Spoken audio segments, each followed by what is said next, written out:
Now, you guys did so well on that test last week, so I decided to give you another one. Okay. First one's very easy. What is the highest rated, most watched TV show of all time, including the Super Bowls?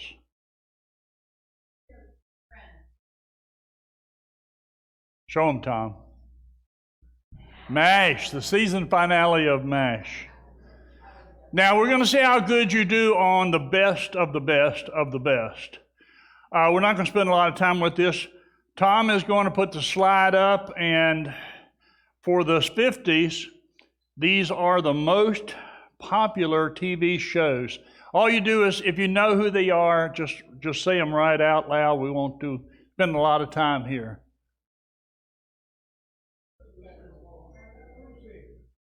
All right. Gunsmoke, Lucy Show.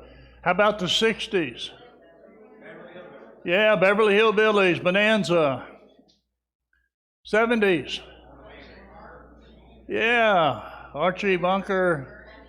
Yeah, Laverne and Shirley, Happy Days. How about the 80s? Cosby and the Dallas Show. 90s. Yes, Cheers, and no, that's not ER, is it? Yeah, it's ER, and of course, Friends. Getting harder now. 2000, the decade around the 2000. Lost, great show. Office. West Wing, you're not doing so well here. All right, the 2010s. NCIS, and the other one? The Big Bang Theory. All right, here's the tricky one. Over the past 10 years, these are the top three. Walking Dead. Game of Thrones. Stranger Things. My favorite of the entire list. It is really weird. Don't watch it with your children. Have nightmares forever. Okay, almost done. This time I want to talk about a song. I want to talk about two songs.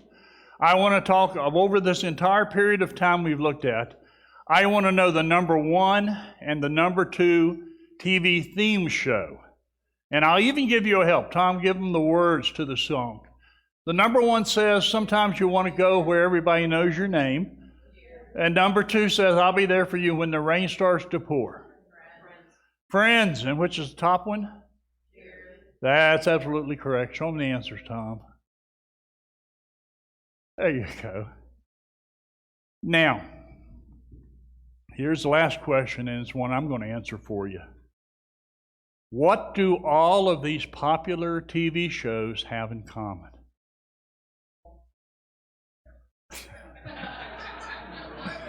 Well, I'm kind of thinking all TV shows might have that in common, but you are very close to being correct. They're about a very close group of people.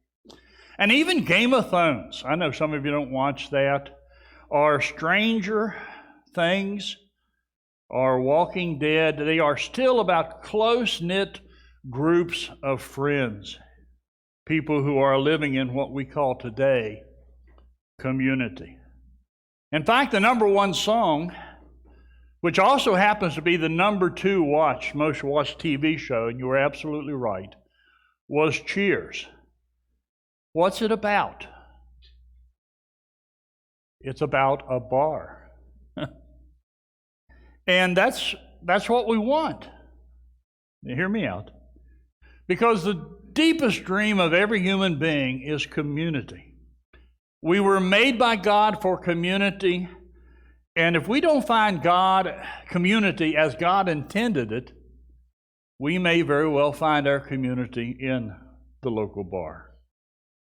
We're talking in a series now about a healthy church, and we're talking about the indicators that you can look at to see if a church is healthy. And we're looking at these things because we're seeing how we measure up and where there's room for improvement. Last Sunday, we started off with worship. And we talked about our personal worship, our love for God. We talked about a lifestyle worship where that love changes the way we live. And then we talked about corporate worship where we do it together. We worship God together. Today we're going to talk about connecting. Connecting with God and then connecting with each other. Classic word is fellowship, but over the years we have just beaten that word to death. Fellowship to us is a cup of coffee and a donut before church, or it's a meal in our fellowship room, or it's a carry-in meal, a fellowship dinner. And there's certainly a whole lot more to fellowship than what we give credit for. In fact, when it comes to connecting with others, we're our own worst enemy. What we need more than anything, what we truly want more than anything, we just actually go out of our way to avoid it. And that's this close, personal relationship between us all. Today I want you to simply look at what that looks like when a church comes together in fellowship or community. 4 things. Here's number 1. The healthy church is authentic. Authenticity ought to be the trademark of every church. One of our mottos is real church, real simple, real people. Because we want to be real with you. We want you to be real with us. Because being real is the only way to build deep relationships. You would think every church would want to be real and authentic. But it has been my experience over the years that very few want to be authentic. Because they have been taught by the parents and their parents' parents that regardless of how they're feeling, regardless of what has happened, put on that happy face and pretend that there's nothing wrong. Truth is, it's really hard to find real people in this day and age. Let me give you a definitely true illustration. When my 3 kids were home, Sunday mornings looked like animals fighting over the last bowl of Fruit Loops. It honestly was not pretty. More than likely, my wife and I were still in the middle of the big argument that we'd been working on all week long. And then on top of that, nobody could find their clothes. Nobody could find their keys. And tempers were absolutely blazing. And everybody was screaming about something because we were always late. We once lived 22 feet from the church. We were always late. We get in the car for another church. The kids would start to whine and I would say, "Shut up or I'm going to beat you senseless because we're going to go learn about the love of Jesus." And then we would get to church and a miracle would happen right at the door. "Oh, good morning, brother. Good morning, sister. What a blessed, beautiful Lord's Day this is today. And how is God blessing you this week?" Because we had been taught to put a mask on and pretend that there's no problems when the problems are right there inside, deep. Now, I know what it's like, and I suspect you know what it's like, but that's not very healthy. And it's not very healthy for a church to learn to live like that. Some of you are here this morning. You got a smile on, but your heart might be hurting. Some of you are struggling on the inside because you're wondering whether your marriage is going to make it. Or are you worried about where the money is going to come from at the end of the month? And are you dealing with some kind of a credible problem? And you're just not sure you're going to get through. But when you walk in that church door, that mask goes on. And how are you? "Oh, my life is just beautiful and perfect." Sincere. I'm going to change the subject here. Sincere is one of those wonderful Latin words that came right over into the English language. It comes from 2 Latin words, which literally means no wax, without wax. It comes from the days when the Romans built sculptures. And way back then, everybody had to own a sculpture. If you were anybody of any kind of rank or stature, well, you had to have sculptures in your yard. Now, if you were a bad sculptor, craftsperson, you would take wax and you would seal it in all your mistakes. And when they took their statue home, under the sun, all the wax would start dripping out and melting. And so the really, really good sculptor makers, they invented a phrase called sincere, actually sine cere, which meant no wax. No wax used at all. And it was your way of being able to buy something, knowing that it's not going to melt in your backyard. That's healthy. And that's what a church should be: real, genuine, transparent, honest. No hypocrisy, no pretense, no wax. That's the beauty of this early church. James writes, confess your sins to one another and pray for each other that you'll be healed. Paul writes, share each other's troubles and problems, and in this way obey the law of Christ. Number 2, a healthy church is humble. You know, when it comes to connecting in a church, it's not going to happen without a foundation of humility. Some people never connect with God because of humility problem. That's called pride. And because of that, they often never connect with other people. Their attitude is something like, I don't need God. I don't need some church to tell me what to do. Certainly don't need you. Peter says, always be humble and gentle. Be patient with each other, making allowances for each other's faults because of your love. Do nothing out of selfish ambition, Paul writes, or vain conceit. Rather, in humility, value others above yourself, not looking to your own interest, but each to the interests of others. One of the reasons why I so much love the church, despite all the failures and imperfections we bring to it, is that every once in a while, you will really come across a humble person. And I just want to hang out with them all the time because it is really good for me to hang out with humble people. Because trust me, I need all the humble I can get. Humility is not my strong suit. And they're helping me. They're encouraging me. Because they're not doing anything for themselves. They're just doing it all for God. Humility is perhaps the deepest of all Christian virtues, because it says, I don't have to be better than you. I'm okay with who I am in Jesus. I'm not in competition with you. I don't have to one-up you. Because it's amazing. When you get near people with some spiritual maturity, you don't hear them constantly running off about how smart they are, or how much they know, or all the great things that they have done for Jesus. Instead, you see them just quietly serving and connecting and loving and caring with each other. In fact, one of the easiest ways to see whether a person is full of Jesus or full of themselves is check their humility level.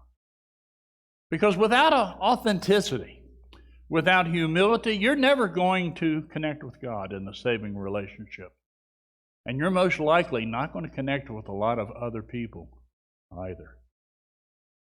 Number 3, what does it look like? A healthy church is accepting. It's that place where you go where others know your name. Paul writes, accept one another just as Christ has accepted you in order to bring praise to God.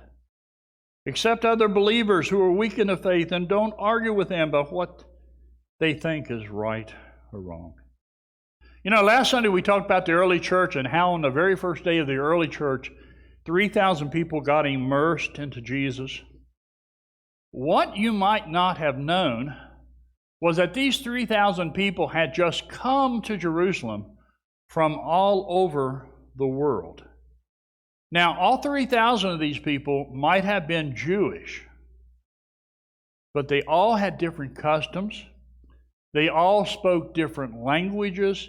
They all dressed differently. They were incredibly diverse. Yet the Bible says they came together and had all things in common. Remember we read that? You know why? Because they accepted each other simply as believers. Despite their differences, they were one body, one community. Now listen, I know it can be hard to accept others because people are so different. When we're different from others, we don't always understand one another. Even in this room, we have Republican and Democrat. We have educated and uneducated. We have rich, we have poor. We have old, we have young. We have Ohio State fans and Michigan fans. We have sane and insane people. No, skip that last one. I was getting a little personal there. Despite our differences, even in a small meeting like we're having today, I still have people, I hear them. Oh, I can't associate with that person because they drink coffee. Or you fill in the blank. They don't understand what it means to accept someone. They don't understand what it really means to love someone.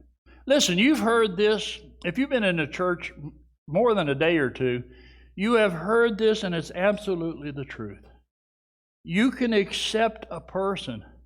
You can love a person without accepting their behavior or their beliefs or a lot of other things. There may always be room to talk and to agree, disagree, but that has nothing to do with accepting one another as a person that Jesus Christ died for or a person that Jesus Christ is living within. Finally, number 4, a healthy church is loving. A new command I give you, love one another as I've loved you, so you must love one another. By this all men will know you're my disciples if you love one another. This is my commandment. Love one another in the way I have loved you. Now again, it's incredibly easy to say that, but actually loving one another with real acts of kindness is difficult. That's why love has become one of the distinguishing marks of a believer. There are 75 commands in your New Testament that you will not be able to obey unless you connect with one another in the body of Christ. And guess what? You're really not going to connect with anybody now. During a Sunday morning worship service, it's not the time to connect. You start talking now and all the people just turn around and just stare at you. Well, when do you connect with other people? Obviously, during the week. When you get together with other believers besides Sunday morning. Absolute best way to do that is small groups. A lot of you are already in a small group. A lot of you need to start a small group. Small groups can be started at any time. You know me, in every message there has to be a mandatory Greek word. So I'm going to end with one. If you don't know it, I hope you do learn it. Koinonia. The word is so strong in Greek that there is no one English word to translate it. Koinonia means to share. It means to fellowship. It means to be in communion. It means to be in community. It means to work together. It means to participate together. It means to connect. And koinonia is what we're talking about this morning. Because yes, it also means fellowship. A lot of people misunderstand heaven. They think heaven is all about worship. They see wings and a halo and a harp and sitting on a cloud, and singing every day, all day long, forever and ever and ever and ever. I mean, it's like in heaven you start with page 1 of the hymnal, and you sing all 10 verses of every song. And you go song by song until you get to page 17 billion. And then you just start over again. Heaven is a church service, people think, that just goes on and on and on. Really sounds exciting, doesn't it? Now, don't get me wrong. There's worship is an integral part of heaven. But heaven is also about community. Heaven is a time of restoration between you and God. And heaven is a time of restoration between you and other people, your own family, all of your grandparents forever back, and the new people you're going to meet. Heaven is tremendously about community.